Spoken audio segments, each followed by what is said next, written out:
નમસ્કાર મિત્રો, દેશ અને દુનિયાના સૌથી મોટા સમાચારમાં આપનું હાર્દિક સ્વાગત છે। તો આજના આ સમાચાર મેળવવા માટે વિડીયોને અંત સુધી જોતા રહો અને આવા જ સમાચાર મેળવવા માટે ગુજરાત ખબર ચેનલને સબસ્ક્રાઇબ કરવાનું ના ભૂલતા। નમસ્કાર મિત્રો, સૌપ્રથમ સમાચારની વાત કરીએ તો યુપીઆઈ પેમેન્ટથી લઈને ટ્રેન્ડિંગ સુધી 1 મેથી લાગુ થશે આ નિયમો। તમારા ખિસ્સા પર પડશે મોટી અસર।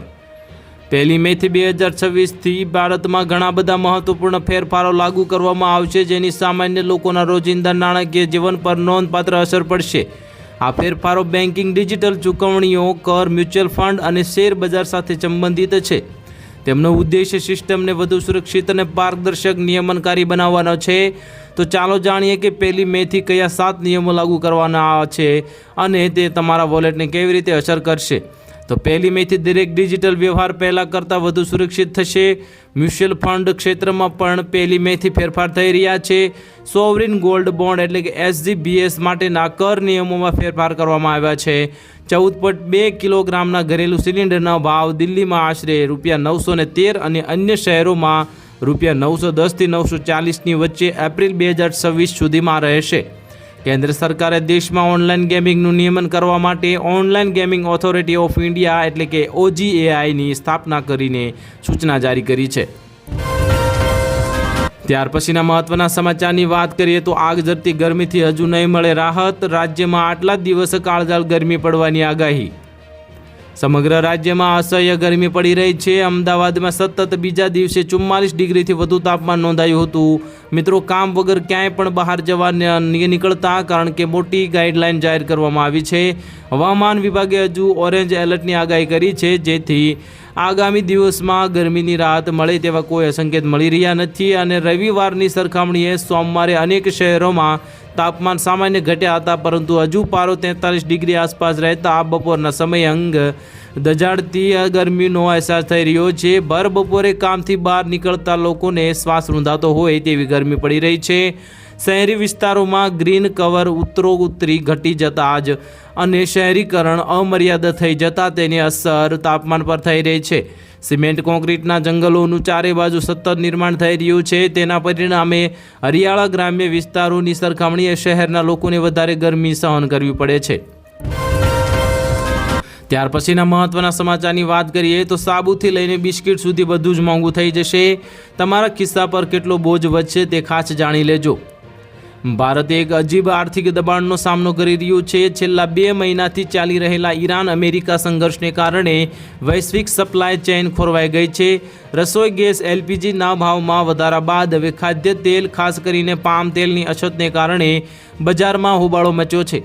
પામ તેલ માત્ર રાંધવા માટે જ નહીં, પરંતુ સાબુ, શેમ્પૂ, બિસ્કિટ અને નૂડલ્સ જેવી અનેક વસ્તુઓનો મુખ્ય ઘટક છે। જ્યારે આ કાચા માલનો ભાવ વધે છે ત્યારે તેની અસર સમગ્ર જીવનશૈલી પર પડે છે। મોંઘવારી એ માત્ર એક સમાચાર નથી, પણ દરેક મધ્યમ વર્ગીય પરિવારના લોકો માટેનું જીવન મરણનો પ્રશ્ન બની ગઈ છે। આંતરરાષ્ટ્રીય સ્તરે યુદ્ધ શાંત ન થાય ત્યાં સુધી સામાન્ય નાગરિકોને તેના રસોડાના બજેટમાં કાપ મૂકવો જ પડશે। આવનારો સમય આર્થિક રીતે વધુ કસોટી કરનારો સાબિત થશે। ત્યાર પછીના મહત્વના સમાચારની વાત કરીએ તો રસોડાના બજેટ પર મોટો ફટકો। 1 મેથી બદલાઈ જશે LPG ગેસના નિયમો। ભારતમાં રસોઈ ગેસ LPG એ એક દરેક ઘરની પાયાની જરૂરિયાત છે, પરંતુ 1 મેથી આ ક્ષેત્રમાં કેટલાક પાયાના ફેરફારો થઈ જશે। સરકાર અને ઓઇલ માર્કેટિંગ કંપનીઓ વિતરણ વ્યવસ્થાને વધુ પારદર્શક બનાવવા અને ગેસના દુરુપયોગ રોકવા માટે નવા નિયમો લાગુ કરવાની તૈયારીમાં છે।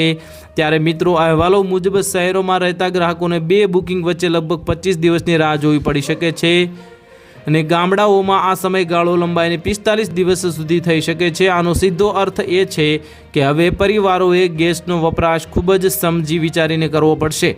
જો ગેસ વહેલો પૂરો થઈ જશે તો નવું બુકિંગ કરવામાં મુશ્કેલી પડી શકે છે।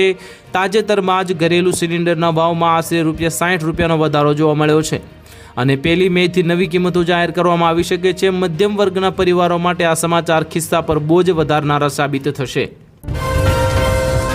ત્યાર પછીના મહત્વના સમાચારની વાત કરીએ તો મિત્રો, આંબાલાલ પટેલે કરી છે ગુજરાતમાં આકરી ગરમીની આગાહી। ખાસ જાણી લેજો। ગુજરાતમાં આગામી દિવસોમાં ગરમીનો પ્રકોપ વધુ તીવ્ર બનવાની હવામાન વિભાગે આગાહી કરી છે। આગામી 48 કલાકમાં દરમિયાન રાજ્યમાં કાળઝાળ ગરમી રહેવાની શક્યતા છે। જેમાં તાપમાનનો પારો 45 ડિગ્રી સેલ્સિયસ સુધી પહોંચી શકે છે.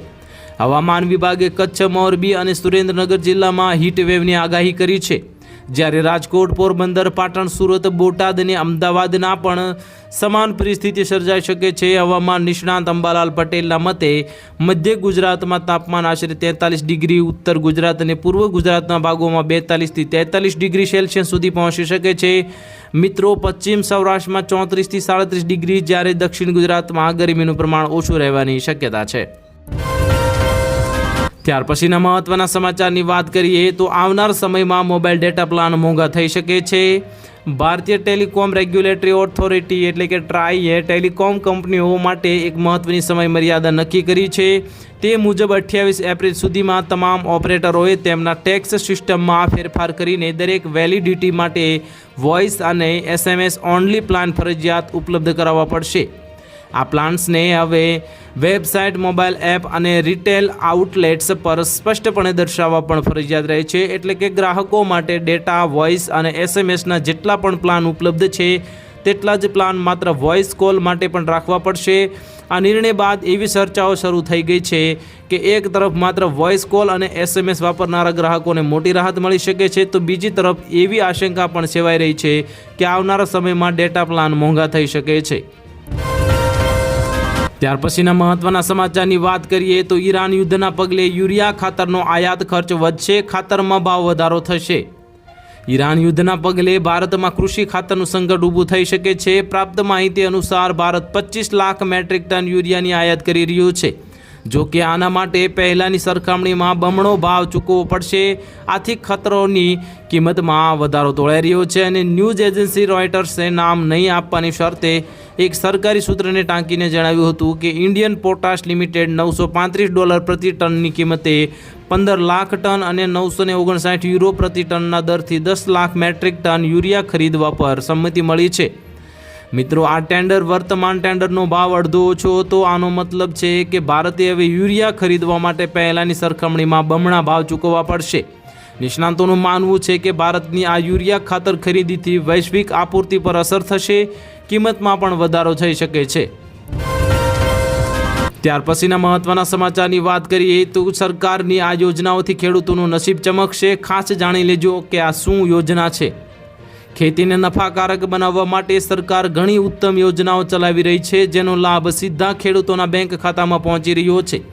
આ યોજનાઓના ઉદ્દેશ માત્ર ખેડૂતોને નાણાકીય સુરક્ષા પૂરી પાડવાનો નથી, પરંતુ તેમને આધુનિક ખેતી અપનાવવા માટે પ્રોત્સાહિત પણ કરવાનો છે, જેથી ખેડૂતો વધુને વધુ સક્ષમ બને. હવે વાત કરીએ કે કઈ યોજનાથી તમને લાભ થશે, તો વાત કરીએ તો પ્રધાનમંત્રી કિસાન સન્માન નિધિ યોજના વિશે વાત કરીએ તો આ કેન્દ્ર સરકારની સૌથી લોકપ્રિય યોજના છે, જે ખેડૂતોને સીધી રોકડ નાણાકીય સહાય પૂરી પાડે છે. હવે 23મા હપ્તાની ખેડૂતો સૌ આતુરતાથી રાહ જોઈ રહ્યા છે. ત્યારે આ યોજના હેઠળ પાત્ર ખેડૂતોને દર વર્ષે 3 સમાન હપ્તામાં 6,000 રૂપિયાની રકમ આપવામાં આવે છે, જેથી તેઓ બીજ અને ખાતર જેવી તેમની નાની જરૂરિયાતો સરળતાથી પૂરી કરી શકે છે. મિત્રો, એવી પણ એક વાત છે કે ખેડૂતોના હવે જે 6,000નો હપ્તો આપવામાં આવે છે તે વધારીને હવે 9,000 રૂપિયા કરવાના છે નરેન્દ્ર મોદી સાહેબ, એવી વાત ફેલાઈ રહી છે. ત્યાર પછીની એક યોજનાની વાત કરીએ તો પ્રધાનમંત્રી ફસલ વીમા યોજના વિશે વાત કરીએ તો આ યોજના ખેડૂતોને કુદરતી આફતો અને કમોસમી વરસાદથી થતા નુકસાન સામે મોટી રાહત આપે છે. આ યોજના હેઠળ ખેડૂતોને ખૂબ જ ઓછા પ્રીમિયમ એટલે કે ખર્ચ પર તેમના પાકોને વીમો કરાવી શકે છે, જેનાથી તેમને દુષ્કાળ, પૂર અથવા તો કરા જેવી પરિસ્થિતિઓમાં થયેલા નુકસાન માટે ખેડૂતોને સીધું વળતર સરકાર આપે છે. ત્યાર પછીના સમાચારની વાત કરીએ તો ઉત્તર પ્રદેશમાં 1 મે થી 30 જૂન સુધી શેરડીના પાકનો GPS સર્વે કરવામાં આવશે. વિગતે વાત કરીએ તો ઉત્તર પ્રદેશમાં શેરડીના ખેડૂતોના ખેતરોના સચોટ રેકોર્ડ સુનિશ્ચિત કરવા માટે રાજ્ય સરકારે શેરડી સર્વે નીતિ જારી કરી છે. મુખ્યમંત્રી યોગી આદિત્યનાથના નિર્દેશ પર શેરડી વિકાસ અને ખાંડ ઉદ્યોગ વિભાગે 1 મે 2026થી શરૂ થઈને 30 જૂન 2026ના રોજ સમાપ્ત થતી 2026-27ની પિલાણ સિઝન માટે GPS આધારિત શેરડી સર્વે કરશે. આ સમાચાર આજ તક દ્વારા પ્રકાશિત કરવામાં આવ્યા હતા. શેરડી વિકાસ અને ખાંડ ઉદ્યોગ કમિશનર વીણા કુમારી મીનાએ જણાવ્યું હતું કે આ સર્વે દરમિયાન ખેડૂતોના ખેતરો, ચોક્કસ વિસ્તાર, શેરડીની વિવિધતા અને ઉત્પાદનનો સચોટ ડેટા આ વિભાગના સર્વર પર રેકોર્ડ કરવામાં આવશે. સર્વે ટીમમાં રાજ્યના શેરડી સુપરવાઇઝર અને ખાંડ મિલના કર્મચારીઓનો સમાવેશ થશે, જેમને પહેલાં ખાસ તાલીમ મળશે અને સર્વે દરમિયાન સંબંધિત ખેડૂતની હાજરી ફરજિયાત રહેશે. ત્યાર પછીના સમાચારની વાત કરીએ તો પ્રધાનમંત્રી મોદી વારાણસીથી 9.7 કરોડ ખેડૂતોને 20,500 કરોડ આપશે. વડાપ્રધાન નરેન્દ્ર મોદી 2 ઓગસ્ટ 2025ના રોજ વારાણસીથી પ્રધાનમંત્રી કિસાન યોજનાનો 23મો હપ્તો જાહેર કરશે અને આ યોજનાના પ્રસંગે દેશના 9.70 કરોડ ખેડૂતોના બેંક ખાતામાં કુલ 20.500 કરોડથી વધુની રકમ એક ક્લિકથી જમા કરવામાં આવશે. મિત્રો, 13મો કિસાન હપ્તો જે પ્રધાનમંત્રી કિસાન યોજના હેઠળ અત્યાર સુધીમાં 3.75 લાખ કરોડ ખેડૂતોને સીધા મળ્યા છે. સરકારનો દાવો છે કે આ સંપૂર્ણ રકમ ખેડૂતોને કોઈ કમિશન કે વચેટિયા વગર મળી શકે છે.